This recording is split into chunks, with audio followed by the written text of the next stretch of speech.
अरे लाला हमारी बहन को लेकर बगैर तुमको हंसी आ रही है, इसका मतलब दाल में काला है। कन्हैया कहने लगा दाल में काला नहीं, दाल ये काली है। मैं समझा नहीं, अरे कि ये संतवंत नहीं थे, भौजी का बेटा अर्जुन था, मेरे सारे शायद और बहन पहले। इस बात को ध्यान से सुनना, किसी की भी बेटी, किसी की भी बहन भगती है, उसमें माता पिता या भाई का हाथ जरूर होता है, बिना हाथ के नहीं जाता। कैसे? ध्यान माता पिताओं को भी रहता है, भैया को रहता है। और बहन जब भाग जाती है, बेटी भाग जाती है और थाने में रिपोर्ट करती है, तब कैसे कहते हैं कि हमको उसके ऊपर शक है, वो लेकर। इसका मतलब जानती है, वो लेकर भागा। इसका मतलब हाथ भी उनका था, चाहे प्रत्यक्ष हो चाहे अप्रत्यक्ष हो, बिना हाथ के तो मैं ले ही नहीं जा सकता है। आज जैसे आज कहने लगे कि बहन को वापस बुलाओ, अब तो तुरंत बहन को वापस बुलाया और रीति और नीति के साथ में सुंदर विवाह किया। और आज सुखदेव जी महाराज कहने लगे, हे राजन परीक्षित, एक सुंदर कथा याद आई है। मेरे जो भगवान हैं, ब्रह्मा तो कहते हैं कि मैं भगवान हूँ, विष्णु कहते हैं मैं भगवान हूँ, शंकर कहते हैं मैं भगवान हूँ। देवासुर मनीषो ये भजन्ते शिवं शिवाः प्रायास्ते धनिनो भोजाः नेतो लक्ष्मणपते हरे। कहते हैं कि भगवान को कैसे भी भजी पर भजना चाहिए। भगवान शिव का एक नाम है, और क्या नाम है? थोड़ा आगे आ जाए। भगवान शिव का नाम कहते हैं, शिव जी की कथा जटाओं से गंगा बह रही है।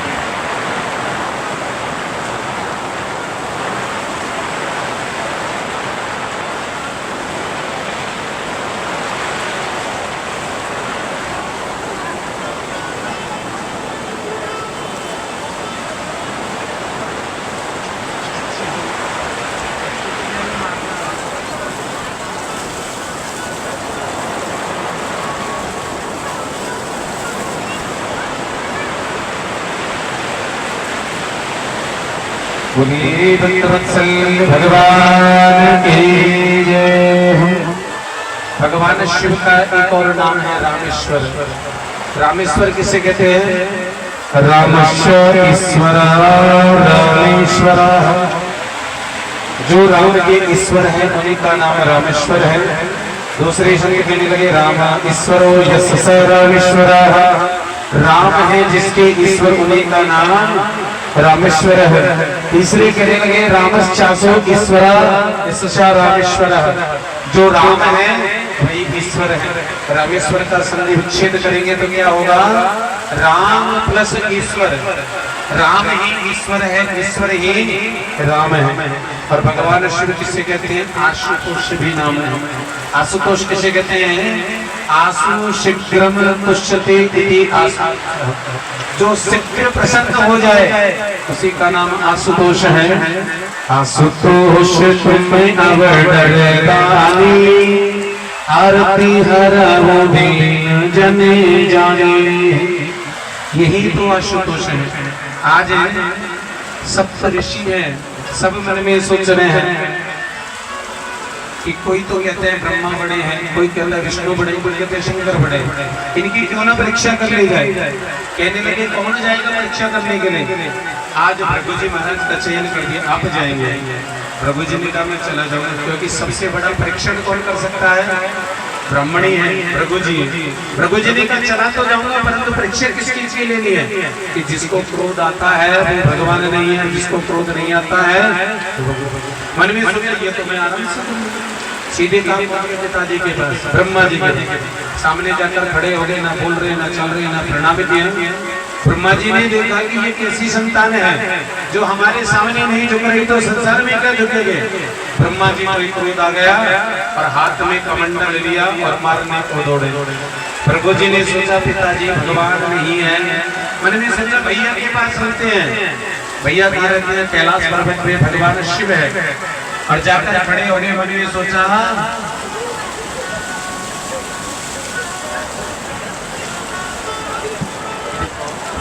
श्री राम स्नान करने में डर नहीं लगता, परंतु बारिश के टपके से बहुत डर लगता है। परंतु कहते हैं ना, जैसे इनकी होना पड़ेगा। बोले राधा गोविंद भगवान के। भगवान शिव जी ने नेत्र खोला, अरे भैया तुम संसार में कौन कैसे, तुमको होश नहीं है, यहाँ हमें समझते रहते हो। भगवान शिव को क्रोध आया, हाथ में त्रिशूल लिया, मारने के लिए दौड़े। मैंने भी सोचा भैया भी भगवान नहीं है। अब तो बाबा के पास पहुंच गए क्षीर सागर में। लक्ष्मी जी चरण दबा रही है, भगवान शयन कर रहे हैं। अब तो कहने लगे कि क्या दिख रहे हो, पहले तो खड़े रहे, फिर भी क्रोध नहीं है भगवान। मन में सोचा बोलना पड़ेगा, ठीक क्या रहे हो, कौन संसार में भूखा है, कौन प्यासा, तुम तो जिंदा नहीं है। आज जैसे ये बात है, फिर भी क्रोध नहीं है। परंतु प्रभु जी को क्रोध आ गया, और प्रभु जी महाराज क्रोध में आग बबूला हुए हैं, और जाकर के नारायण के वक्षस्थल पर लात मारी है। और जैसे ही लात मारी, फिर भी भगवान को क्रोध नहीं आया। ब्राह्मण के चरण पकड़ लिए, ब्राह्मण देवता मेरा वक्षस्थल तो वज्र के समान है, तुम्हारे चरण कमल के चोट तो नहीं लगते हैं।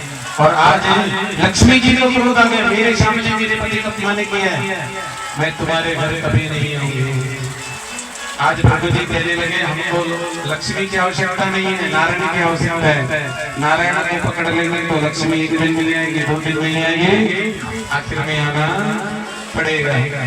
कहती है ना, जहाँ पति देव नहीं हो धर्मपत्नी जाए तो वहाँ तो चंचल लक्ष्मी होती है, आती और जाती रहती है। स्थिर लक्ष्मी प्राप्त करना चाहती है तो नारायण को पकड़ लो, लक्ष्मी अपने आप आ जाएंगे। आज नारायण ने सुंदर आशीर्वाद दे दिए हैं, जो कर्मिष्ठी ब्राह्मण होगा और जो कर्म करेगा वहां मैं जरूर आऊंगा, और जो कर्म नहीं करेगा मैं वहां आने वाला नहीं हूँ। आज जो ब्राह्मण है कौन सुखी है, जो कर्म करता है, और जो कर्म नहीं करता है वो दुखी है। आज सुंदर है, यहाँ पर नारायण ने ब्राह्मण को आशीर्वाद दिया, आशीर्वाद देकर प्रभु जी आए हैं और सुंदर परीक्षा करके आज सभी को बताएं कि केवल नारायण है तो श्रीमद नारायण है भगवान, उन्हीं के दूसरे रूप हैं। आज 10वें स्कंद के उत्तरार्ध को राधा रानी के चरणों में समर्पित करते हैं, 11वें स्कंद की कथाओं में प्रवेश करते हैं। सुखदेव जी महाराज कहने लगे, सुंदर कथा यह है, आज जो मेरे भगवान हैं बड़े दुखी हो रहे हैं, परिवार बहुत बड़ा है। मन में सोचा जिनके घर में पैसे की कमी नहीं हो और जिनके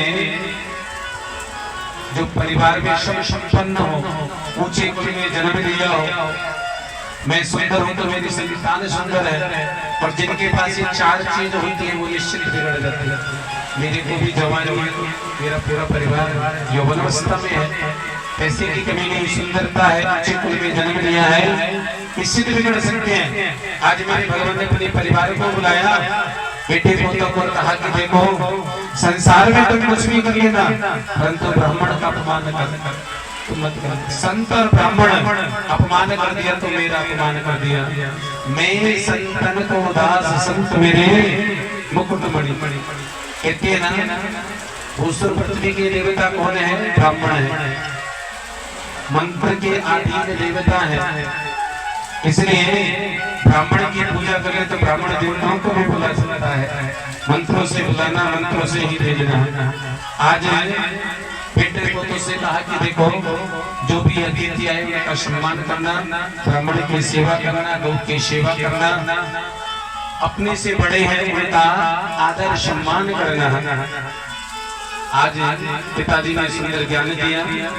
कुछ समय के बाद में जो पिंडरा के क्षेत्र है उसमें सप्तऋषि पधारे हैं। सप्तऋषि कौन है? विश्वामित्रो असीत गणवा ध्रुवासा अंगिरा कश्यपो वामदेवो भक्ते वसिष्ठयो नारदया। विश्वामित्र, असीत गणव, दुर्वासा, भृगु, अंगिरा, कश्यप, वामदेव, अत्रि, वशिष्ठ और नारद जी जैसे ऋषि पधारे हैं। और आज बेटे बेटों ने सोचा हमेशा बड़ाई करते हैं बाबा पिताजी, आज भिक्षा ले लेते हैं। जामवती का बेटे का नाम है शाम, और शाम किसे कहते हैं? श्री भगवते शंभ सदा शिवाय नमः। पार्वती सहित शंकर कह दो, चाहे शंकर सहित पार्वती कह दो। एक बार भोलेनाथ और पार्वती मैया आए, कहने लगे हम तो आराध्य देव के पुत्र बनेंगे। साम्ब है तो पुरुष, परंतु स्त्री के वस्त्र पहना दे तो स्त्री जैसा। आपने कई बार रामलीलाओं में रासलीलाओं में देखा होगा ना, होते पुरुष हैं और ऐसी साड़ी पहनकर ऐसे दिखते हैं जैसे ये स्त्री है। पता होता नहीं, आकर्षित कर देते। आज शाम को सुंदर साड़ी पहनाई, गर्भ में वस्त्र लपेट दिए, लंबा सा घूंघट निकाल दिया, क्योंकि मर्यादा का। और जाकर संतों से कहा, संत महाराज हमारे घर में नवनवीनी बहू आई है, और ध्यान लगाकर देखो कि लाला होगा लाली। उस समय सोनोग्राफी तो थी नहीं, जो सोनोग्राफी।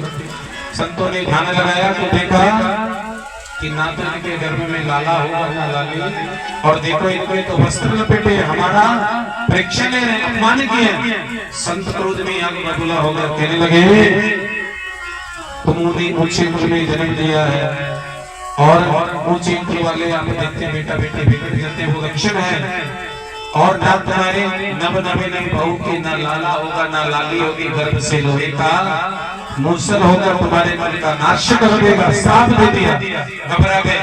और जैसे ही शाम को लेकर झाड़ी के ओट में जाकर वस्त्रों को हटाया तो देखा तो आज लोहे का मूसल निकला। मन में घबरा गए, जब लोहे का मूसल निकल आया तब हमारा नाश भी निश्चित है। और आज सीधे मनु जी महाराज के पास गए, क्या करें?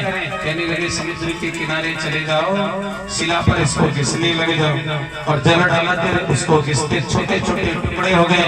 हरा की घास उत्पन्न होगी जिसको पटेरा बोलते हैं। अंत में कील बचे और कील को समुद्र में फेंक दिया। एक मछली ने निकल लिया, बाया बैल ने उसको पकड़ा, इधर निकलिया। कील को आज प्राप्त किया। मन ने सोचा कि जब फिर मैं शिकार करूंगा तो इसी कीलों से आज शिकार करूंगा। श्रीमद् भागवत महापुराण में 3 धारा बहती है, कौन से? विश्वास, संबंध और समर्पण। विश्वास हो जाता है तो संबंध जुड़ जाता है, और जब संबंध जुड़ जाता है तो समर्पण त्याग अपने आप हो जाता है। कहते ना, विश्वासो बलदायका, सबसे बड़ा विश्वास यही है। क्योंकि रामचरितमानस में लिखा है, विश्वास श्रद्धा रूपिण। विश्वास भोलेनाथ है, श्रद्धा पार्वती है। जिनके अंदर विश्वास और श्रद्धा है तो साक्षात भोलेनाथ और पार्वती मैया के पास है। कहते ना कि भगवान तो मंदिर में है, भोलेनाथ भगवान तो कण कण में है, इसलिए भगवान कहाँ नहीं है, सब जगह है। वत्रिशमाना प्रेम से प्रगट होई जाना। इसलिए भगवान सब जगह है। आज सुंदर कथा सुनाई है कि जिनको विश्वास हो जाता है तो भोलेनाथ शिव की कृपा उनके पास है। और आज सुखदेव जी महाराज कहने लगे, सुंदर कथा याद आई है कि मेरे भगवान का नाम कैसे भी लेना चाहिए, आगे से पीछे से उल्टा सीधा।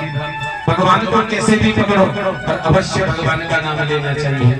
और जो भगवान का नाम नहीं लेता, बाल्यपन में वो जवानी में नहीं ले सकता। जिसने बाल्यपन जवानी में नहीं लिया तो बुढ़ापे में वो कदापि नहीं ले, क्योंकि आदत ही नहीं है तो नाम कहाँ से लेगा। इसलिए बाल्यपन में अवश्य लेनी चाहिए। अपने बेटे को संस्कार देंगे तो वो भगवान का भजन है अवश्य कर देंगे। और जो भगवान का भजन नहीं करता है, क्योंकि भगवान ने हमको क्यों भेजा है? पेट तो शुक्र को कर ही भर रहे हैं, प्रत्येक जीव जंतु भर रहे हैं, परंतु मान सम्मान से इज्जत से एक गृहस्थी का पालन कर लिया। ये जितने भी धर्म है उनमें सबसे बड़ा धर्म है गृहस्थी का धर्म। जिसने गृहस्थी विवाह करना आसान है पर गृहस्थी को निभाना बड़ा मुश्किल है। बेटा को जन्म देना आसान है पर उनका परिवार पालन करना ये बड़ी। और विवाह करने के बाद और जिम्मेदारी बढ़ जाती है, क्योंकि परिवार बढ़ता है। आज तो बहू रूस रही है, आज बेटी रूस रही है, आज दामाद ऐसे कर रहा है। अर्थात वो क्या है, गृहस्थी का भार और बढ़ता चला जाता है। हम जितनी उम्र में बढ़ेंगे उतनी जिम्मेदारी, उन जिम्मेदारियों का भी पालन करें और भगवान का भजन भी अवश्य करना चाहिए। मूर्ख हमेशा क्या बोलते हैं, ओम विष्णाय नमः। और जो भक्तजन होते वो क्या बोलते हैं, ओम विष्णवे नमः। फिर कहेंगे महाराज किसको मिलेंगे, इनमें विष्णाय बोलो चाहे विष्णवे बोलो, जो जानता ये है कि विष्णवे को वो बोलता है, विष्णाय बोलता है, तो दोष उसका नहीं है। वाल्मीकि जी का नाम सुना होगा, खूब कहा राम राम भजो, पर जीवन भर क्या किया था, जीवों को मारा था, ये मारा ये मारा ये मारा। नारद जी ने खूब समझाया राम राम भजो, पर मुझसे क्या मरा मरा मरा, अर्थात नाम उल्टा लिया। फिर भी उनको ब्रह्म का ज्ञान हुआ और त्रेता में राम जी आने से पहले उन्होंने सुंदर वाल्मीकि रामायण की रचना जिनके तो ये नकल है। इसलिए भगवान को ये नहीं देखना है कि विष्णुए बोले विष्णुवे, उसके ये देखना चाहिए कि हम भाव से भज रहे हैं कि भाव। इसमें प्रमुख क्या है, भजना नहीं है, केवल भाव को देख रहे हैं। भाव नहीं है तो कितना विष्णु विष्णु भी कहते हैं, कुछ नहीं होने वाला। और यदि भाव से आप विष्णुए भी बोल रहे हैं तो भी भगवान को प्रसन्न होंगे, आपको मिलेंगे। आज सुखदेव जी महाराज कहने लगे कि मेरा जगत अच्छी सुंदर कथा है, भगवान ने उद्धव को सुंदर ज्ञान दिया है। और क्या कहा है, संसार में 3 प्रकार के वैराग्य हैं, मरकट वैराग्य, शमशान वैराग्य और सच्चा वैराग्य। मरकट किसे कहते हैं, बंदर को। बंदर क्या करता है, सुबह 5 बजे जिस वृक्ष की डाली से चलता है, दिन भर कहाँ घूमता है, रात को 10 बजे उसी वृक्ष की डाली पर आकर बैठ जाता है। ऐसे ही इंसान है, सुबह 8 बजे जिस घर से उछलना प्रारंभ करेगा, दिन भर में सबको भूल जाएगा, माता पिता बेटा बेटी धर्मपत्नी काम में व्यस्त रहेगा, और रात को उसी वृक्ष की डाली पर आकर बैठ जाएगा। अर्थात कौन सा वैराग्य हो गया, मरकट वैराग्य, दिन भर भूल गए। दूसरा वैराग्य किसे है, सच्चा वैराग्य, जिसे शमशान वैराग्य। दूसरा वैराग्य, यदि कोई व्यक्ति चला जाता है ना, उसका फैसला वही हो जाता है कैसा था। लोग कहेंगे बहुत अच्छा था, चला। बहुत से कहते हैं आज इसके नहीं। इंसान को कभी शरीर से वैर नहीं करना चाहिए, केवल उसके आचरणों से वैर करना चाहिए। मरने के बाद उसके दाह संस्कार इत्यादि में जाना चाहिए, उसके कर्म के साथ चले गए तो शरीर है, उसकी तो क्रिया तो अवश्य करनी। शमशान में रहेंगे जब तक एक विचार आ रहा है, कितनी धन दौलत थी, कितना क्या था, और सब कुछ नष्ट हो गया। इसलिए इसे कहते हैं शमशान वैराग्य। और शमशान से जैसे आए और क्या विचार आ रहा है, अरे भैया कमाएंगे तो खाएंगे नहीं, क्या रखा है, ये बात।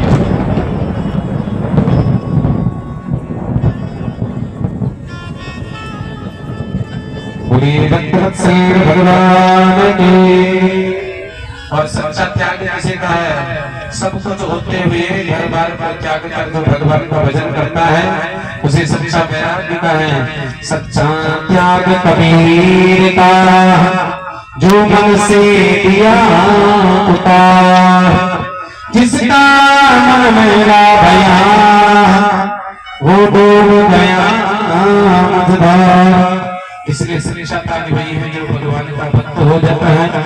योगे संयोग विन्यासम योग परम योग शुद्धवः, निश्रयात्मैवोत्तम त्याग संन्यास लक्षणः। केवल योग साधना से ही भगवान को पा सकते हैं। और आप जानते हैं, यदि आप और हम सब, क्योंकि आजकल का खाना पीना देख रहे हैं, रोज यदि योग करने लग जाएगा तो हमारा शरीर स्वस्थ होगा।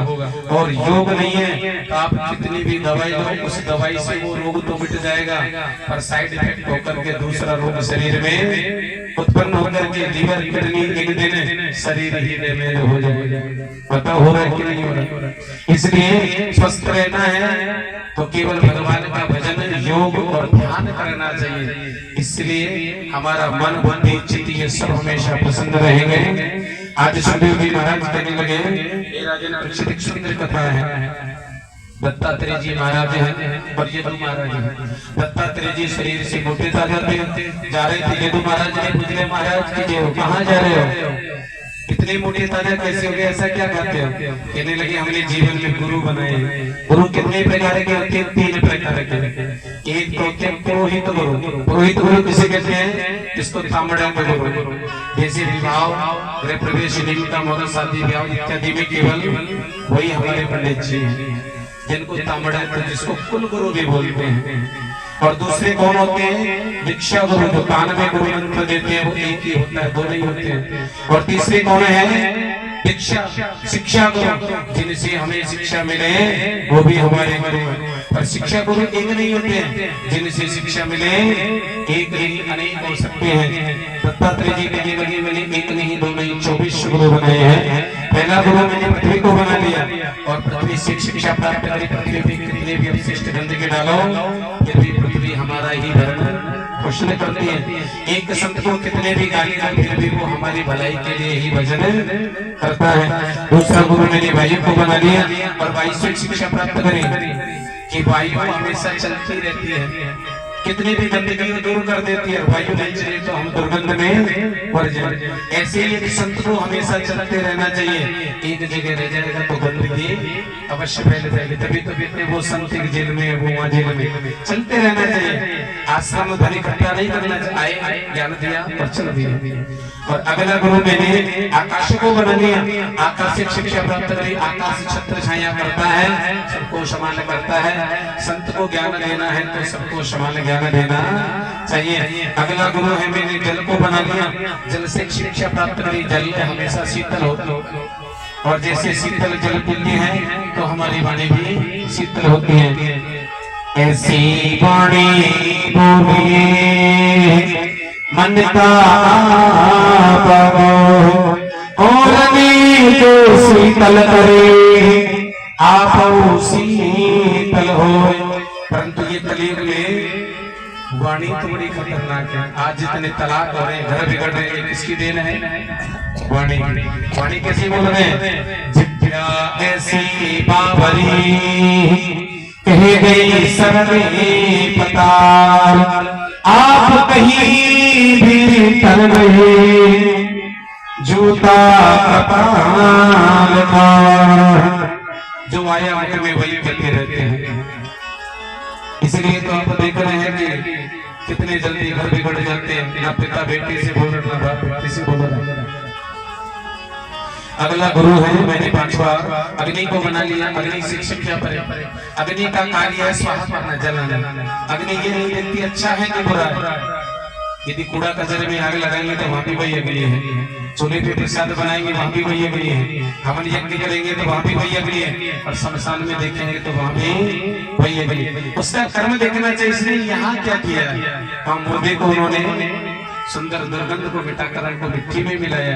हवन यज्ञ के वातावरण को शुद्ध किया है जला करके। उसमें घर में यदि अग्नि में हमने सुंदर प्रसाद पाया, वही अग्नि इंसान के अंदर है और वही अग्नि का रूप है क्रोध। इसलिए पीना है तो क्रोध को पीना चाहिए। एक संत को कभी अग्नि की तरह हमेशा क्रोध को शांत करके रखना चाहिए। अगला गुरु चंद्रमा को बना लिया। चंद्रमा हमेशा शीतल होता है। एक संत को हमेशा शीतल स्वभाव रखना चाहिए। कोई कुछ भी कहे सबकी बातों को सुनना चाहिए, जवाब किसी को नहीं देना चाहिए। एक देने जवाब देगा तो केवल इसी के ऊपर एक सुंदर दृष्टांत है। एक संत महाराज जा रहे थे और एक वेश्या अपने यार के साथ अपने कोठे में कुछ खाकर और थूका नीचे तो संत के ऊपर आकर गिरा। संत ने जैसे ही देखा तो ऊपर की तरफ तिरछी नजरों से क्रोध में देखा। वेश्या ने सोचा कि ये दो कोड़ी का संत जो मेरी तरफ आगे दिखा रहा है, मेरे को तो संभालने वाले एक नहीं 100 लोग हैं। तुरंत उसने अपने यार से कहा कि जाकर इस महाराज को सबक सिखाओ। और जैसे उसका यार नीचे आया और आकर के संत महाराज के दो इधर मारे। संत महाराज ने कि कुछ नहीं कहा और मन में सोचा कि ये इसका कर्म है। उसने अपने परमात्मा का ध्यान किया। यार बड़े जोश में जा रहा था कि मैं जिसने भेजा उसका काम करके जा रहा। और जैसे सीढ़ियों से चढ़ने लगा, पैर फिसला, घूमता घूमता नीचे हड्डी और पसली टूट गई, चला नहीं गया। ये सारा दृश्य कौन देख रही थी? वेश्या। मन में सोचा जिसने थप्पड़ मारे उसका परिणाम तुरंत मिल गया और यदि मैंने क्षमा नहीं मांगी तो मेरा क्या परिणाम होगा? तुरंत वेश्या नीचे उतर के आई और संत के चरणों में लेट गई। महाराज मेरे से गलती हो गई। संत महाराज कहने लगे तेरा मेरा कोई झगड़ा नहीं है। ये झगड़ा तो तेरे यार का मेरे यार का था। ये झगड़ा तो तेरे यार का मेरे यार का था। जब तूने थूका मैंने तेरी तरफ देखा तो तूने तेरा यार भेज दिया पीटने के लिए, और जब तेरे यार ने मेरी पिटाई की तो मेरा यार देख रहा था, मेरे यार को क्रोध आया तो तेरे यार को बहुत बुरा मारा है।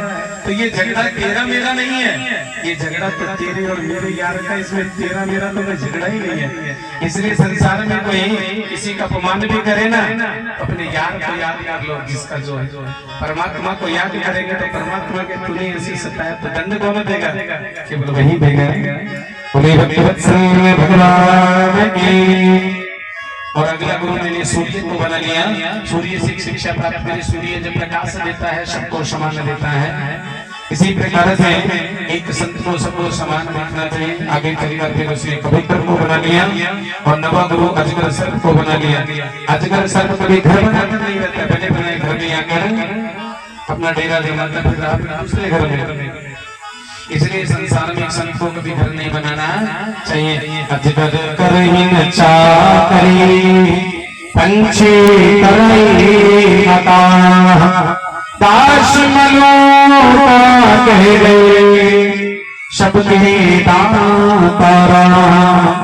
अगला गुरु मैंने सागर को बना लिया, सागर से शिक्षा प्राप्त करी। सागर हमेशा गंभीर होता है, नदी नालों में थोड़ा सा जला जाए तो फलने लग जाते हैं, और सागर गंभीर है, पूर्ण है।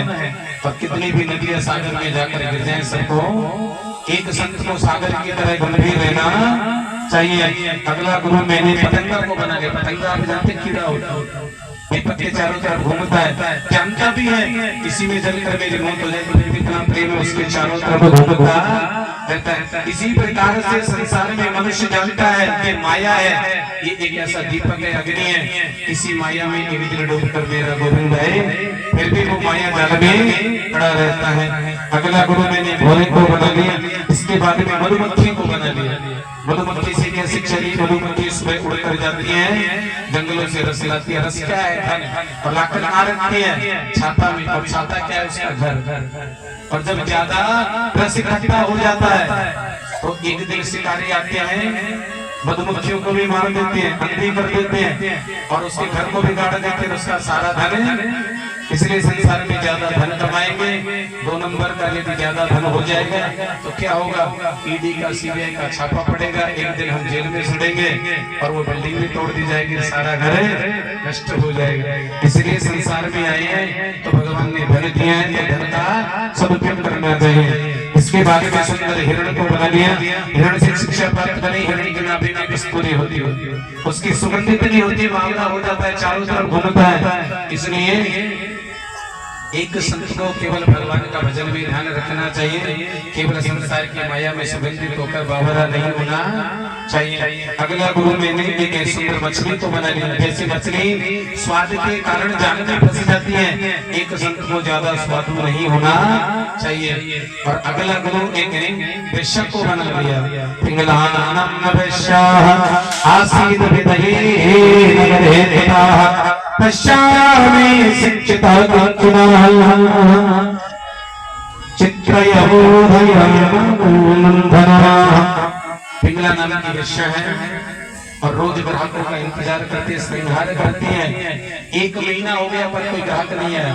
बाहर लेकर आया था जो एक बार घंटी बजाएगा 100 रुपए का ग्राहक, और 1 महीने तक कोई ग्राहक नहीं आया। दत्तात्रेय जी वहां से आए और जैसे पड़ा तो उन्होंने 100-200 घंटी बजा दी। मन में सोचा वैश्य ने कोई मोटा ग्राहक आया। वैश्य हंस करके बाहर निकल कर आई और कहा कि संत महाराज आज तो तुम भी लाइने में लगे कि तुम कौन है? कि वैश्य है। तुम किसका ध्यान करती हो? कि हम तो ग्राहकों का। संत ने कहा कि हे वैश्य, हे पिंगला, जितना ध्यान तुम ग्राहकों का करते हो उतना ध्यान तुम हरि का करने लग जाओ तो बहुत से बेटा।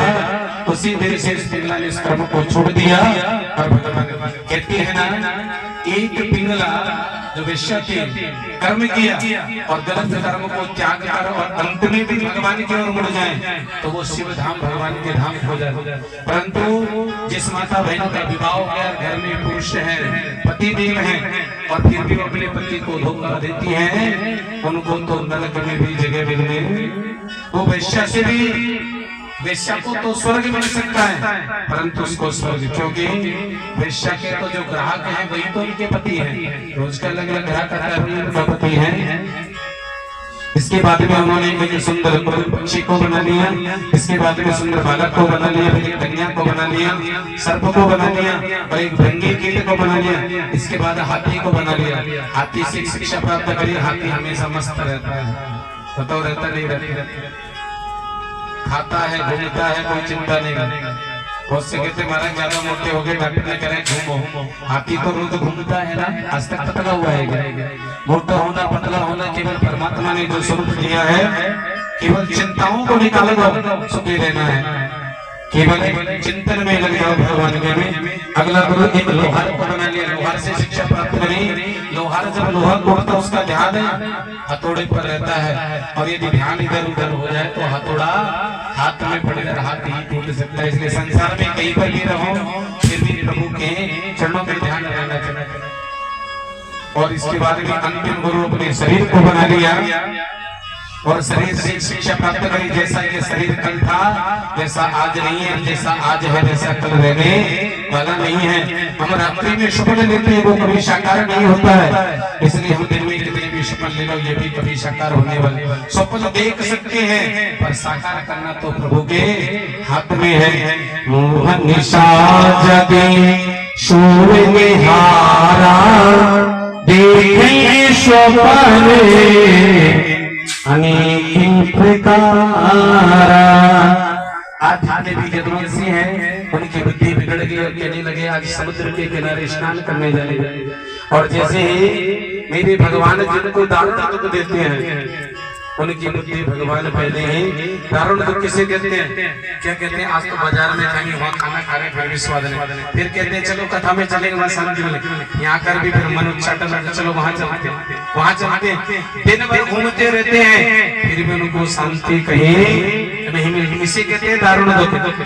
जाको प्रभु दारुण दुख दे वाकी मती पे हर रे। आज भगवान ने जो भी यदुवंशी उनकी बुद्धि का हरण कर लिया, और यदुवंशी हैं आज अपने अपनी तलवार लेकर क्षत्रिय और स्नान करने के लिए गए। वहां जाकर बुद्धि बिगड़ गई, आपस में लड़ने लगे। लड़ते लड़ते उनकी तलवार विखंडित होने लगे। और आज क्रोध में आकर आरा नाम की घास को खाड़ा, वो भी तलवार का रूप बन गए। भगवान समझ गए कि यदि संसार में जिन्होंने संत ब्राह्मणों का अपमान किया है, उनके घर में कोई, उनके परिवार में पानी देने वाला तक नहीं बचा है। यदि अपने परिवार को अजर अमर चाहते हो और हमेशा उन्नति करता रहे, संत ब्राह्मणों की सेवा भी नहीं होती है तो अपमान भी मत करो। भला नहीं कर सकते तो बुरा मत करो। आज जैसे उन्होंने ये बातें और आज आपस में लड़ने लगे, मेरे भगवान बड़े चिंतित हो गए। आज मेरे भगवान ने उसी समय अर्जुन से कहा कि देखो मेरा जाने का समय आ गया, मेरा परिवार नष्ट हो रहा है। 2-5 यदुवंशियों को लेकर तुम चले जाएंगे हस्तिनापुर, तो मेरा वंश आगे चल जाएगा। अर्जुन को घमंड था, मैं बहुत बड़ा धनुर्धर योद्धा हूँ। आज अर्जुन है, आज 2-5 यदुवंशियों को रथ पे बैठा कर लेकर जा रहे। रास्ते में भीड़ मिल गए, भीड़ जाती लूटने वाली होती है। और आज अर्जुन से कहा कि जो भी माल है वो निकालो। अर्जुन ने कहा हम देंगे, हम तो खुद लूटने वाले योद्धा है। आज भील है, वो बार बार बाण चला रहे। अर्जुन बाण चलाने लगा पर एक भी बाण नहीं चला। उसी समय मेरे भगवान प्रकट हो गए और भगवान कहने लगे, हे अर्जुन तुलसी नर का क्या बड़ा समय बड़ी बलवान, कागा लूटी गोपिका वही अर्जुन वही बाण। वही तो अर्जुन तुम हो और वही बाण क्यों नहीं चल रहा? भगवान मुस्कुरा कर कहने लगे तुमको पता है मेरी आज्ञा के बिना तो पत्ता भी नहीं हिलता है। तुम्हें घमंड था अर्जुन, तुम कोई और नहीं हो, मैं स्वयं ज्ञानेंद्रिया हूँ और तुम कर्मेंद्रिया है। गीता जी में कहा है मैं ज्ञान हूँ तुम कर्म है। हमारे शरीर में ज्ञानेंद्रिया जब तक ज्ञान नहीं करेगी जब तक हम कर्म नहीं कर सकते। इसलिए हे अर्जुन जब तक मैं ज्ञान नहीं दूंगा जब तक तो पत्ता भी नहीं ला सकता, कर्म कर ही नहीं सकता। इसलिए हे अर्जुन अर्जुन तू ही मैं हो, मैं ही तू है। अर्जुन ही कृष्ण है, कृष्ण ही अर्जुन है। भगवान ज्ञानेंद्रियां हैं, अर्जुन है कर्मेंद्रियां। जब तो भगवान ने गीता का ज्ञान अर्जुन को दिया है। इसलिए अर्जुन से एक बात कही है, कर्मण्येवाधिकारस्ते मां फलेषु सुकदाचन। हे अर्जुन तुम कर्म करो, फल की इच्छा मत करो, फल देना मेरे हाथ में। किसान बीज बोता है, एक मन बोलता है और 100 मन की आस करता है। बीज बो सकता है, खाद बीज उसमें दे सकता है, पानी दे सकता है, फसल हरी भरी भी है, खूब दिख रही है, खूब होगी। और यदि अतिवृष्टि अनावृष्टि कैसे भी अंधकार पर उस फसल को वो नहीं चाहे तो एक मन बीज बोया है ना, एक मन नहीं ले जाने, एक दाना नहीं ले जाएंगे। ये उसकी लीला है। वो चाहे तो 100 मन दे देने, तो एक भी दाना नहीं दे। फल तो केवल परमात्मा के। आप व्यापार कर सकते हैं, परंतु व्यापार में हानि लाभ है। फिर कहेंगे महाराज ये कैसे होगा, माल अच्छा सही नहीं मिला, घाटा लग गया। तो ये परमात्मा के ऊपर है। 5 मिनट में खत्म हो रहे हैं। और आज मेरे भगवान हैं, अर्जुन को ज्ञान देकर आज प्रभास चित्र में दाएं चरण को बाएं चरण पर लेकर अर्धशयन अवस्था में लेटे हुए हैं। और अर्धशयन अवस्था में लेट करके मेरे भगवान के पैरों में पद्म चमक रहा है। और जैसे ही पद्म चमक रहा है, बाल्या नाम के भील ने सोचा ये तो कोई शिकार की आंख है। और जैसे उन्होंने बाण चलाया, भगवान के चरणों में आकर लगा। आकर के भगवान से कहा प्रभु बहुत गलती हो गई और मेरे बाणों से आप मारे। कहने लगे ये तुम्हारा दोष नहीं है, ये कर्मों का भोग है। मैंने पूर्व जन्म में बाली को इसी प्रकार से मारा था और तुम आज बाल्या भील बनकर आए हो और ये पूर्व जन्म का बदला लिया। कोई किसी को मारता है, इसमें इसका दोष नहीं, उसने पूर्व जन्म में उसको मारा होगा, इसलिए आज आकर उसने बदला लिया है। आज कहने लगे इसमें आपका दोष नहीं है। और आज मेरे भगवान ने बाल्या नाम भील है, उनसे कहा आप चिंता मत करो क्योंकि मेरा जाने का समय हो गया। आज उसी समय उद्धव से कहा कि तुम यहाँ रहना। सारथी से कहा तुम यहाँ रहना। सारथी ने कहा नहीं प्रभु मैं साथ चलूंगा। भगवान ने मन। उद्धव जी कहने लगे प्रभु मैं तो आपके साथ चलूंगा। भगवान कहने लगे हे उद्धव ना कोई साथ आया है ना कोई साथ जाता है, जीव अकेला आता है, अकेले ही धाम को जाता है। जैसे ये बात कही और आज उसी समय उद्धव जी ने कहा प्रभु मैं आपके दर्शन कहाँ करूंगा। कहने लगे आपको मेरा दर्शन करना है, मैं अपना संपूर्ण तेज श्रीमद् भागवत महापुराण में समावेश करके जा रहा हूँ। भागवत ही मेरा रूप है, अर्थात भागवत ही भगवान है, भगवान ही भागवत है। क्योंकि ये कोई कागज कोई किताब नहीं है। जैसा जो समझ रहा है, कोई इसको भगवान समझ रहा है तो भगवान है, कोई इसको किताब समझ रहा है तो किताब है। जिसकी जैसी भावना है उसी के अनुसार है। और भगवान ने अपना जो संपूर्ण तेज है भागवत में समावेश करके और सीधे अंतर ध्यान होकर अपने धाम को चले गए हैं। एकादश स्कंद को राधा रानी के चरणों में समर्पित करते हैं। एक सुंदर भजन का आनंद लेते हैं। 10 मिनट की कथा और है और सुंदर भागवत जी का चिट्ठा और अंतिम चरण में कथा है। बोलिए राधा गोविंद भगवान की जय। श्री राधे श्याम।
सब माटी में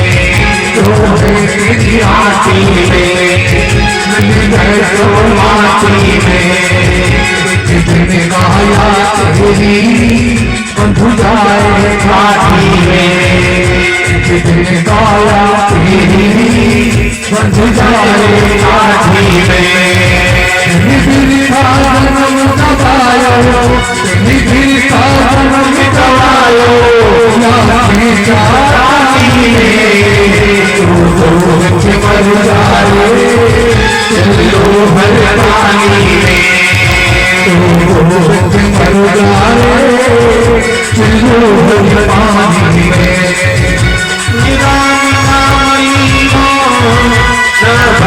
जवानी में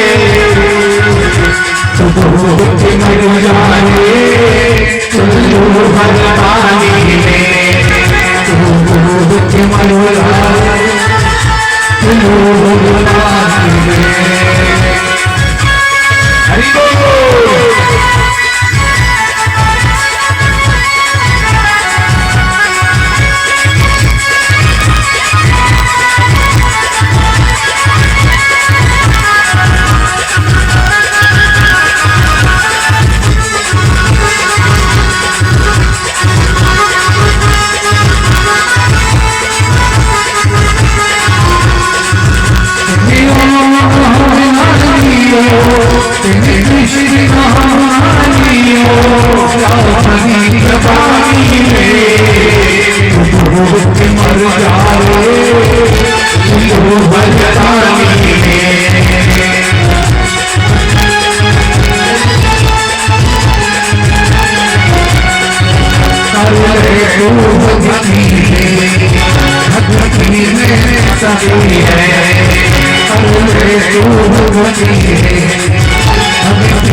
बोलो राधा रानी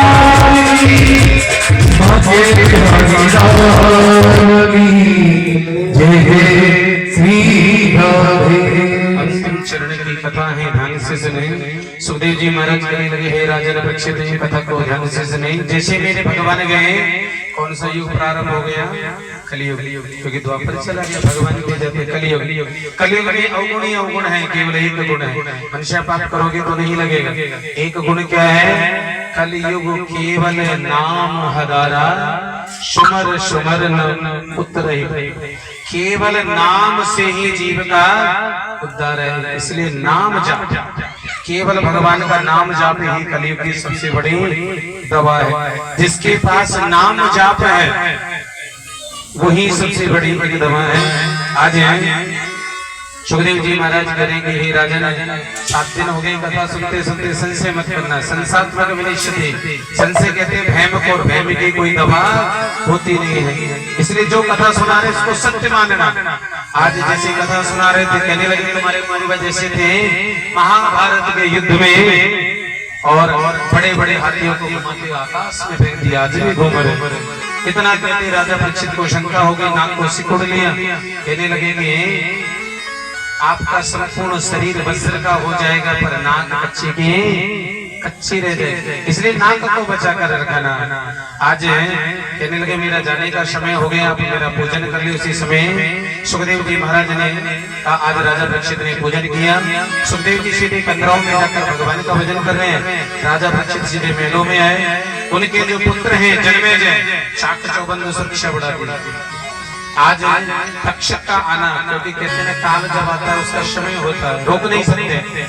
आज तक्षक का आने का समय हुआ, और जैसे तक्षक कहते हैं काल को, और आज कश्यप पुत्र के ब्राह्मण रास्ते में एक पीपल के नीचे मंत्र जाप कर, कहाँ जा रहे हो? राजा परीक्षित को डसेंगे, पहले उनको दक्षिणा दो। कहने लगे कि तुम क्या करोगे? कि हम ब्राह्मण दक्षिणा नहीं देना तो हम जीवित भी कर सकते हैं। फिर कहा कि ऐसा, तक्षक ने क्रोध में आकर पुकार लगाई, पीपल सूख गया। ब्राह्मण ने हाथ में जल अभिमंत्रित किया, वृक्ष हरा भरा हो जाए। आज तक्षक ने ब्राह्मण को दक्षिणा दी है, और दक्षिणा देकर के आज तक्षक वहां से चला है। चाक चौबंद सुरक्षा है। मन में सोचा कि इस रूप में जाऊंगा तो मुझे जाने नहीं। कहते हैं ना, संसार में बड़ा बनोगे तो कुछ नहीं मिलेगा, और छोटा बन जाओगे तो सब कुछ मिलेगा। आज तक्षक ने छोटा रूप बनाया, और सुंदर बगीचे में सुंदर सुंदर पुष्प खिले हुए थे। 4 साढ़े 4 बजे का समय था, मंद सुगंधित हवा चल रही थी। और आज जैसे राजा ने सोचा कि देखते तो सही पुष्प कितने सुंदर है, और जैसे जिस पुष्प को तोड़ने की चेष्टा की, उसी पुष्प में कौन बैठा है? तक्षक बैठा हुआ है। जैसे पुष्प को तोड़ा, सुनाने की चेष्टा की, नाक पर धन से प्रहार किया है। एक तरफ तो भागवत जी में बताया है कि परीक्षित शुभ धर्म है। धर्म कब चला जाता है? जब तक भगवान है तो धर्म हो रहा है, भगवान गए तो धर्म होना, तो धर्म कभी नष्ट होता ही नहीं है। भगवान के साथ ही आता है, भगवान के साथ ही हम आए हैं। तो हमारे साथ कौन आया? धर्म और कर्म। जाएंगे तो कौन साथ जाएगा? धर्म और कर्म। यही साथ आए तो यही संत देंगे, ये असली मित्र है हमारे। इसलिए धर्म को कभी नष्ट होता ही नहीं है। और एक तरफ है बताया है कि तक्षक कभी धर्म को नष्ट ही नहीं कर सकता। एक तरफ बताया है कि पाद में दंश प्रहार किया है, शरीर पर कहीं नहीं किया। और एक तरफ भागवत जी ने बताया है कि नाक पर किया, क्योंकि नाक को सिकोड़ लिया। और वैसे वास्तविक देखा जाए तो केवल परीक्षित तो पहले ही से शरीर भगवान के धाम को जा चुके थे। केवल संसार को दिखाने के लिए कि जो आया है उसको जाना पड़ता है। जिसने भगवान की अमर कथा सुन ली वो मृत्यु से तो निडर होगा। मृत्यु भी सामने आ जाए तो उसे डर नहीं लगेगा, क्योंकि मृत्यु को जीत लिया गया है, अमर हो जाता है। आज दंश प्रहार किया। उनके पुत्र जो जन्मेजय हैं, उन्होंने सर्प यज्ञ प्रारंभ कर दिया। आस्तिक मुनि जी ने कहा कि हिंसा के बदले हिंसा न करें। और आज मन में परमानंद मिला, सत्संग में लीन हो गए। सौनकादिक जो ऋषि हैं, सूत जी महाराज उनको सुंदर कथा सुना रहे हैं। प्रथम दिवस की कथा को अंतिम दिवस के साथ में जोड़ दिया। मार्कंडेय मुनि को सुंदर माया का प्रलय दिखाया। 88,000 ऋषिगण कहने लगे ये मार्कंडेय ऋषि तो हमारे समकालीन थे, इन्होंने माया, जब भगवान की माया का प्रलय होता है 4 नहीं डूबते हैं। भगवान का घर वृंदावन नहीं डूबता, काल जी नहीं डूबते, भगवान नहीं डूबते, और यहाँ पर वट वृक्ष नहीं डूबता है और मेरे भगवान सुंदर छोटे बालक का रूप धारण करके संपूर्ण जो पृथ्वी है, प्रत्येक जीव है उधर में ले जाते हैं और सारी सृष्टि को उधर में लेकर भगवान वट वृक्ष के पत्ते पर शयन करते हैं और सुंदर जीव को दर्शन कराते हैं। करारविंदेन पदारविंदम मुखारविंदेन विनवेशयन्ता वटस्य पात्रस्य पुटे शयानं बालं मुकुन्दं मनसा स्मरामि। करारविंद से चरण की अंगुष्ठ को मुख में लेकर के पत्ते पर शयन करने वाले उस गोविंद को हम प्रणाम करते हैं। मुखारविंद को खोलकर सारे सार को आकर्षण करने वाले वो मार्कंडेय मुनि कहने लगे, प्रभु जिस सृष्टि को आप दिखा रहे हैं उधर में, ये तो मैं देख कर आया, मुझे तो चरणों की सेवा चाहिए। उसी समय भगवान ने श्वास से बाहर निकाला, मार्कंडेय मुनि बाहर आए, भगवान के चरणों में लेट गए। प्रभु मुझे चरणों का दास बना लो, सेवक बना लो। आज भगवान ने चरणों का दास बना लिया। श्रीमद् भागवत महापुराण में 10 लक्षण है। सर्ग विसर्ग स्थान पोषण उति मनमंत्र कथा ईशानो कथा निरोध और आश्रय लेना, इन 10 लक्षणों में से हम एक भी जीवन में उतार लेंगे तो हमारा भविष्य बेड़ा पार हो जाएगा। और अंतिम चरण में इस कथा को सुंदर भागवत जी का जो चिट्ठा है उसको ध्यान से सुने। इस कथा को कराने वाले श्री ठाकुर जी हैं, करने वाला उनका दास है, उनकी आज्ञा हुई है, दास आ गया। और कहते हैं ना, भगवान को की कथा को कौन करा सकता है, बिना श्रद्धा भाव से कथा नहीं होती है। यदि कोई पैसे के बल कराए तो केवल अहंकार में आकर या तो भाई को नीचा दिखाने के लिए या लोगों को दिखाने के लिए कि मैं कौन और मैं क्या कर सकता हूँ, केवल पैसे का डेमो दिखा सकता है। और यदि भगवान को केवल बुला सकते हैं तो भाव से बुलाकर और हम उनका ध्यान कर सकते, बिना भाव से नहीं है।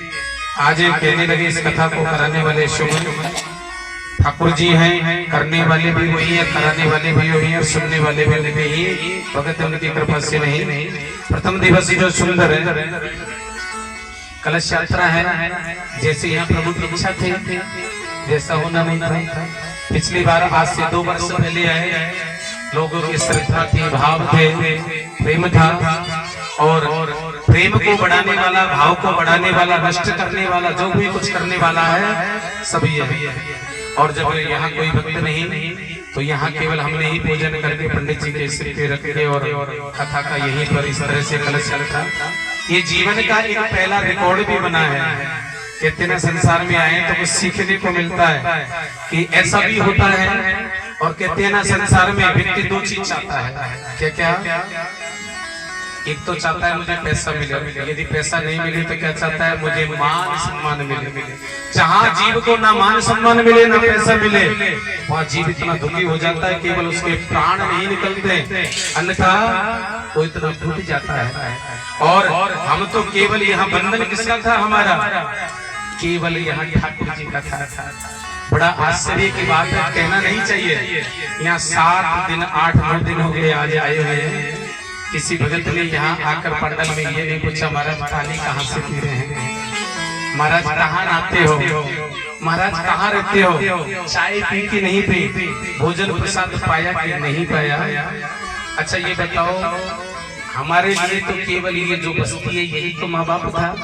बताओ गलत कह रहे हैं? जिस बस्ती में आकर रहे वही तो माँ बाप है। जिस बस्ती में आकर के यदि ब्राह्मण भूखे रह जाएं, इससे बड़ा बताओ उस बस्ती में क्या दुर्भाग्य हो सकता है। यदि आप इस बात को मान रहे हैं, बताओ कितना बड़ा दुर्भाग्य, जिसको ब्राह्मण से केवल आकर ये नहीं पूछना। यहाँ पैसा तो बहुत विलंब की बात है।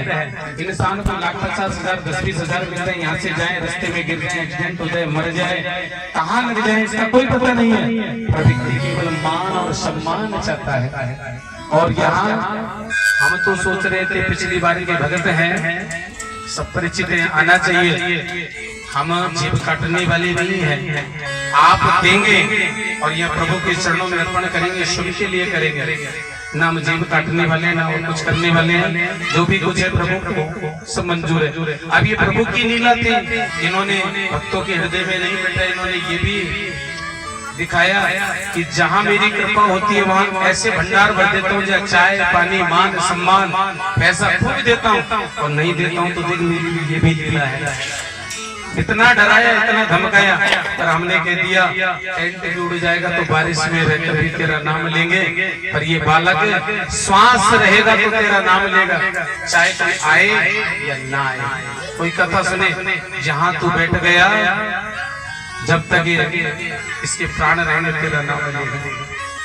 आज सुंदर ध्यान से सुने, राधाष्टमी अष्टमी तिथि से कथा प्रारंभ होकर के और प्रथम दिवस सुंदर महात्म्य की कथा का श्रवण पाने के धुंधकारी में सुंदर कथा थे, और गोकर्ण जी ने सुंदर कथा सुनाकर और धुंधकारी का उद्धार कर दिया। द्वितीय दिवस में सुखदेव जी महाराज के जन्म की कथा, गुरु बनाने की कथा, राजा परीक्षित के जन्म की कथा, कुंती स्तुति भीष्म स्तुति, राजा परीक्षित की सभा में सुखदेव जी का आगमन, और द्वितीय स्कंद में सभोमुक्ति क्रमोमुक्ति ब्रह्मा जी द्वारा सृष्टि की रचना और चतुश्लोकी भागवत से 18,000 श्लोकों की उत्पत्ति होना।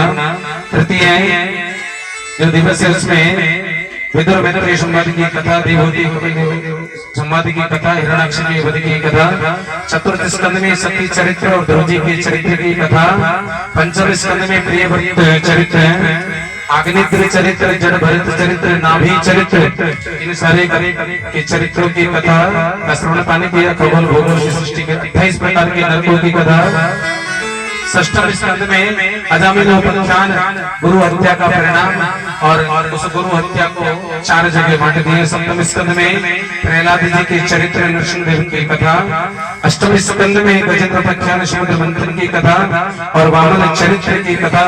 नवम स्कंद में सूर्यवंश के जितने भी राजा हैं उनकी सुंदर कथा का श्रवण पान और मेरे कन्हैया का जन्म की कथा का ये श्रवण पान किया। दसम स्कंद में भगवान जो कृष्ण का जन्म मथुरा की जेलों में हुआ, गोकुल में जाकर भगवान बलना झूले, वृंदावन में जाकर बाल लीलाएं की, माखन चोरी की लीला, चीर हरण की लीला और गोवर्धन महाराज की पूजा कराई, महाराज की कथा, और इसके बाद में महाराज की कथा के बाद में उद्धव गोपी समाज की कथा, कंस मर्दन की कथा, सुंदर विवाह की कथा, सुभमा जी के चरित्र की कथा और सुंदर भगवान की कथा अपने श्रवण पान किया। एकादश स्कंद में नवियों के समाज की कथा, कृष्ण समाज की कथा, यदुवंश का श्राप लगने की कथा, आपस में कटकट के मरना और भगवान के स्वयं धाम को जाने की कथा। द्वादश स्कंद में कलियुग के अनेक दुर्गुण केवल एक गुण भगवान का नाम ही हमारा आधार है। इसके बाद में सुखदेव जी महाराज का राजा परीक्षित ने पूजन किया, सुखदेव जी कमरों में चले गए। राजा परीक्षित है वो सीधे अपने महलों में आए, उनके पुत्र जन्मे जने बंधु सुरक्षा की, तक्षक सर्प का आना और आज कश्यप पुत्र को दक्षिणा देना, और आकर के तक्षक ने राजा परीक्षित को नागपाडसा दिखाने के लिए, और इसके बाद में सर्प यज्ञ प्रारंभ करना, अस्तिक मुनि ने आकर सर्प यज्ञ को बंद कराना, मार्कंडेय ऋषि को माया का प्रलय दिखाना, और इसके बाद में भगवान से कहा मुझे केवल आपकी भक्ति चाहिए, चरणों की भक्ति भगवान ने प्रदान की। बहने वालों में जैसे गंगा श्रेष्ठ है, देवताओं में अच्युत भगवान श्री कृष्ण श्रेष्ठ है, वैष्णव में भगवान शंकर श्रेष्ठ है, प्राणों में श्रीमद् भागवत महापुराण श्रेष्ठ है।